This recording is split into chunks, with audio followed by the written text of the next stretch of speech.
Yeah, Glenn, but you and I discussed this prior to this face-off that Luke has had not only a great fall but a great preseason. I think they're very optimistic about how he's going to play today. Not surprisingly, Luke Weirman wins that opening face-off. Eric Pacheco getting the first look for the Greyhounds, and we see Maryland go to work for the first time today. Their first attack, Daniel Maltz, Daniel Kelly. Balls with a lot of accolades. It's taken him a little while to get started. Second half of the season on. Since last year, he's been one of the best in the country. Off the bar, so reset of the possession clock as Loyola continues their first possession of the day. Of course, it's Matt Hughes, Alex Bean, and Cam Wires defensively, and as we mentioned, Luke Stout between the pipes. Greyhounds continue to work, trying to make an early statement, give themselves some confidence. Higgins trying to get free, draws the double, keeps it moving. Shot and a bomb! Dropped early. How about that for a start from Adam Patra? Well, it's a great shot by Patra, but it was really set up by Higgins. I don't know if it was by design or if it was a mistake, but Higgins had drawn a short stick, and that's a really difficult assignment right now for anyone in the country. He was able to get to the middle of the field. He found Patra for the easy conversion. First goal of the season for Patra, first assist of the season for Higgins, and Loyola. In lacrosse, they have a solid four that can play. Here's Luke Murphy. Of course, Luke Murphy, recognize that name. He is the younger brother of Maryland's Owen Murphy. So it's the Murphy Bowl today at Ridley Athletic Complex. And you notice Loyola, when they engage, it's all from up top. Low shot, that'll bounce home. Evan James makes it 2-0 Greyhounds. Well, you wonder when the dam was going to break, so to speak. I mean, Loyola has the team that's been initiating more and holds a large shot advantage to Maryland at this stage. Great shot there by Evan James as he gets top side and goes 5-hole. Good start for the Greyhounds. They lead Maryland 2-0. You're watching. The Maryland timeout. Stout with another great save. Great offensive set there, getting that wing pick. Maryland able to get their hands free, but Stout another tough save. What do you think about this start for Loyola today? You know, it's obviously Maryland's an incredible team, and so there's a lot of expectations for them coming in, but it doesn't shock me, right? Loyola, this is a sort of kind of environment or situation where they thrive, and a lot of big saves, and the game looks like a Hounds game right now. Yeah, not going to get to that one as Daniel Kelly gets the Terrapins on the board for the first time today, cuts the lead to 2-1. Kelly's second goal of the season. Daniel Kelly, a great shooter, local product coming from Calvert Hall, as you can see, very adept at going low to high to play, or do you try to take time off the clock? You know, when you do that, Scott, sometimes you don't play to your personality if Loyal's personality is to run. So it'll be interesting to see how they play that. So I want to talk about, you guys, of course, you got some history with Maryland, Scott. Has played him in the 2012 National Championship game, went pretty well.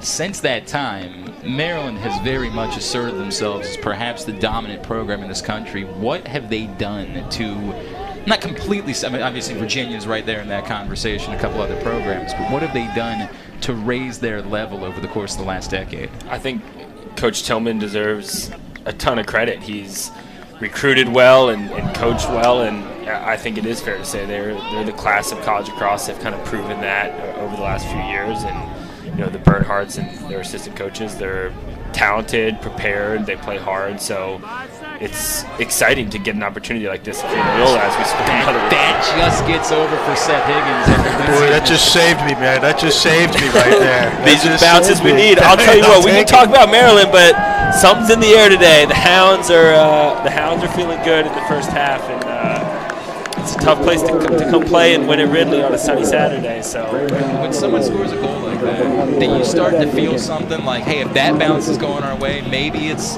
kind of our day today. I felt something as I was walking into the stadium. I heard the crowd erupt for the Hounds to go up 1-0, and you know, I do think, again, we were just talking about all the success that Maryland's had, and it's the praise is saw at some point through their recruiting journey. And again, I think if you're Loyola, the greatest thing you have is the chip on your shoulder. Maybe this is a guy who's recruited above you, and this is your chance to kind of step out and prove that, you know, you're on that level. And you saw right there, Scott, like Maryland's comfortable just going 5-on-5. They didn't get the look that they wanted, and they went 6-on-6. And what was interesting about that is, you know, they brought Brennan in as the sixth player out of the box, and he was able to get his hands free and score.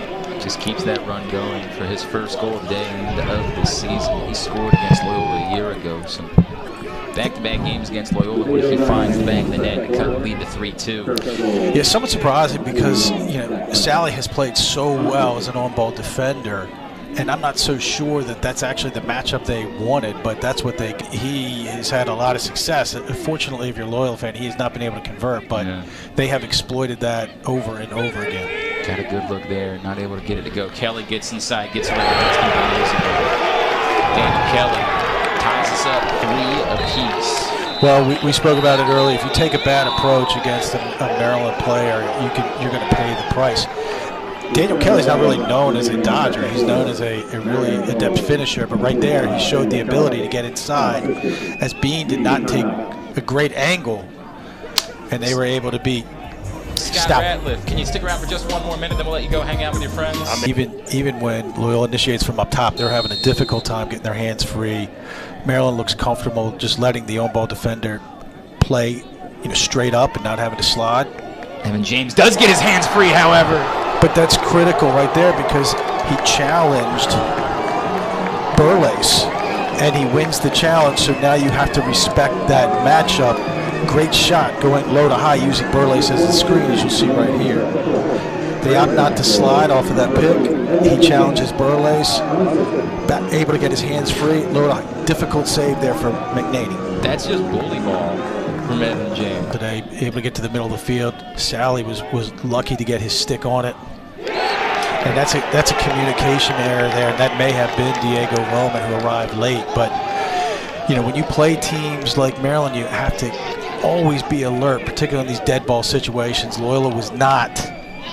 An easy conversion there for Maryland to make it 4-4. First of the day for Kyle Long, the two-time All-American. Yeah, you can see it starts, unfortunately, with Peyton Razanka, if you can believe it, getting beat on ball. Doesn't happen much. Got pushed back, and then that caused the defense to have to longest midfielder as he inverts behind. Let's see if he holds or opts to pass it. Where does he start engaging? When do they start trying to move towards the goal? I think at 15 seconds, and we are almost there right now. So Higgins sends it back behind.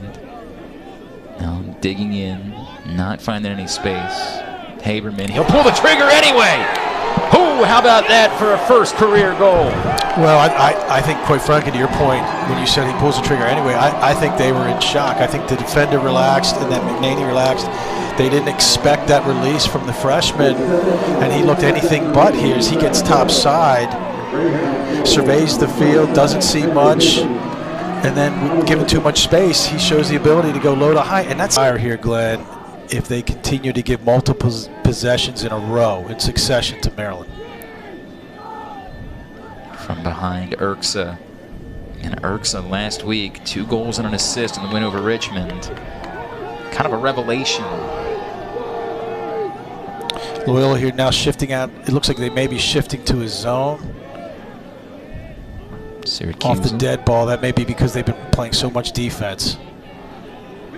Give Maryland a different look. Try to slow them down a little bit. The problem with the zone sometimes is you lose your primary responsibility as an on-ball defender. And if they're starting to get tired a little bit, we got a long way to go in this second half. They're going to need more possession time on the other side of the field to keep these legs fresh. Back to the near side. Fake from Maltz, and he shoots low and he scores. Yeah, nothing fancy there. Maltz just took advantage of being the more physical player against Sherwood, as Sherwood was able to push him out once, but not twice. And in today's game, Glenn, this is a pretty familiar type of move where you go hard one way, roll back. Again, Loyola does not slide there with Bean. As you said, early in the season with some jitters, you don't see that every time. Well, you just don't get as many reps either, so it's hard. So both teams 100% is amazing at this point. Next midfield out there again for the Greyhounds. As we move towards the midway portion of this third quarter, Move to the middle. Good look. Shooting low. Matthew Minikis gets his first career goal.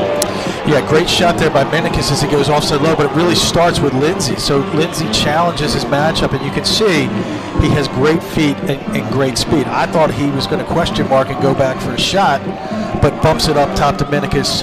To your point, congrats to him, first collegiate goal. So you see he beats Makar here, beats him topside, no slide.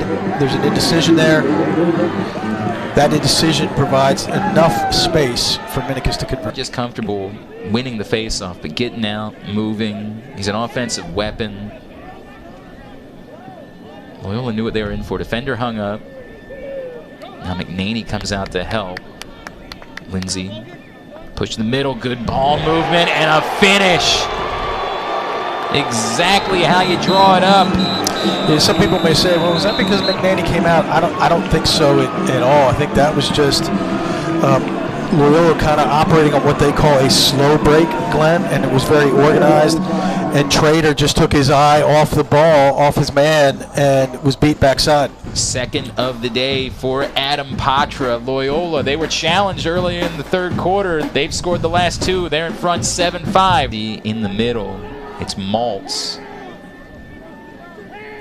Skip pass, but dropped. Very fortunate for Loyola as Daniel Kelly could not hold on. It was a great look. Boy, they were incredibly fortunate. Now they have 20 seconds, though, that they have to kill. And as you can see now, Loyola does not have great stick handlers. Stout's in trouble. And we're going to get a timeout here. No. 9 seconds still on the extra man as the Terrapins get it back. And oh, boy, that is just brutal. It's Daniel Kelly converts. So there's going to be some discussion here. As Coach Toomey said, he's yelling for a timeout. They didn't give it to him. It's such a critical play there. You know, you often wonder if you're stout, why not just let that go? Just fling it. And, I mean, as they say, long is never wrong. So you just wonder why they don't do that. It provides Maryland an easy opportunity to convert unsettled. For Daniel Kelly. Then, as he said, a 2-game loss. Higgins, he thought about it, did not pull the trigger. Instead, moves it to Minikis. 10 seconds now on the possession clock from way outside. Oh, my! Boy, so that was real pretty offense there, Glenn, as Haberman scores his second for today. I'm not sure how it ended up that way, but Haberman had Donovan Lacey on him, who's a short stick D-midi, and I think when Haberman sees that, he sees the green light and was able to get to the middle of the field. As you see here, little right to left stutter, gets his hands free, offside low, great shot by him. Haberman's got a cannon. We've seen it a couple times today. He really does. And Maryland again has not led in this game. They have been playing the role of the cat. This kind of long shot, wide. Well, Maryland got the matchup they wanted there on the switch, where Sally ended up on long. Long gets in the middle of the field. Nice idea with a bounce shot. Misses the cage. Getting free, Brennan, but he ends up. I don't know what the intent of that pass was. Was he trying to go to Murphy? Boy, you would think that would be a shot to the head, considering Wires got the call against him. You thought that might be a shot to the head there. Great ground ball. Razanka moves to the middle, low shot, and oh my gosh, falling down, Mustang Sally. So that's a big series there that we want to take note of. Loyola maintains possession in their own zone. And you have Sally, that's not known to be an offensive player. Not only scores, Glenn, but scores with his left hand from an assist from his line mate, Razanka. Razanka coming down with his left hand here over to Sally. Sally lets it go. You may have thought he should have pushed on one more. Not to be the case. Was a Greyhound here in his senior season. And if Loyola hangs on, it will be remembered for some time. 9-6 game. Quick face-off win for Weirman, but a great trail check. Well, That's a dangerous pass thrown by Stout, however. Opportunity still for the Greyhounds to get the ground ball back. And what an effort skying up the freshman Haberman. Young player coming up big in quite the moment. Well, so hey, is Loyola starting to do some things that they typically have not done today at this point in a really big game? In front, a delivery, and the flag. Evan James flexing his muscles. He's got a hat trick. Loyola is in front by 4. Yeah, interesting enough, Loyola has had a lot of success with their attackmen getting topside, or if it's a midi that's inverting, and you don't expect that against a Maryland defender. But you had James here who had gotten on a short stick defender, and as we've seen multiple times today, has beaten McNaney offside. Greyhounds in front. 11 and a half minutes to play. Still 27 seconds on the extra man. And they do appear. Although there's a shot and a score.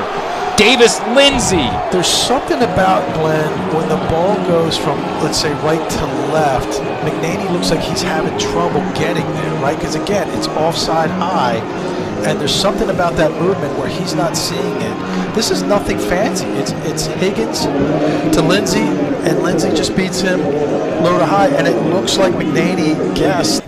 Brennan backs off, now engages, moves the middle, and open Kelly, but right in the stick of Stout. Have a day, Luke Stout. How critical was Luke Stout's play in the first half in order to keep Loyola in this game? Maybe some of the second half hasn't been as spectacular, but in that first half, I thought he was the difference in why Loyola was in this thing. And they beat the ride inside and right in for the goal. Matthew Minicus makes it 12-6. Wow. Glenn, that's all that comes to mind right now when I see that. First and foremost, Loyola does a great job recognizing the ride, and they find Minicus deep. You have to think he's going to pull it out, but he does know, I'm going to take it in, and I'm going to extend this lead. 12. I may be a freshman, but I'm not going to play like it. Man, they are handling this moment. This crowd is fired up. Chorus loses it. Another ground ball, this time Wires. Great ground ball. What a day for the Loyola defense. Wires, however, has it checked out of this stick. Boy, if there is a learning opportunity for Loyola, it's the ability of the long post to handle the ball in traffic. And there's a stinger from Daniel Kelly, his 4th of the day. Do you know what I mean? Like, they have not done a great job of handling the ball in traffic like that. You're not always going to be up 6. I think to your point about learning opportunities, Daniel Kelly converts goal number 4 of the day, cuts it to 12-7 with 1:35. Yeah, that's Kelly just beating Stout to the spot. Terps throw it away. And that's kind of the day it has been for the University of Maryland. What a performance from Loyola. I think it's certainly an unbelievable performance by Loyola, but certainly an unbelievable performance by the coaching staff. No question. They had a plan, they executed, but they got these guys to buy into it. And when things were tight, when it was 5-5, you thought, here we go. Then they're up 7-5, and they just kept playing, and they kept playing smart. And Loyola earned this today. Right? They earned this victory today. An absolutely statement win for the Greyhounds as they stun the defending national champion Maryland Terrapins 12-7 in their season opener here today at Ridley Athletic Complex, snapping a 19-game win streak for Maryland and a 24-game regular season win streak as well. Loyola also, by the way, in the process, becomes the first team to hold Maryland under 10 goals since 2018 in a regular season game. Yeah, that was a stat I was reading before the game, and I didn't know if that was significant. I'm like, what does that mean? But you mentioned it a couple times, and hey, sure enough, if you in this case, you keep Maryland under 10, you put yourself in a great position to win, and Loyola did that. Absolutely awesome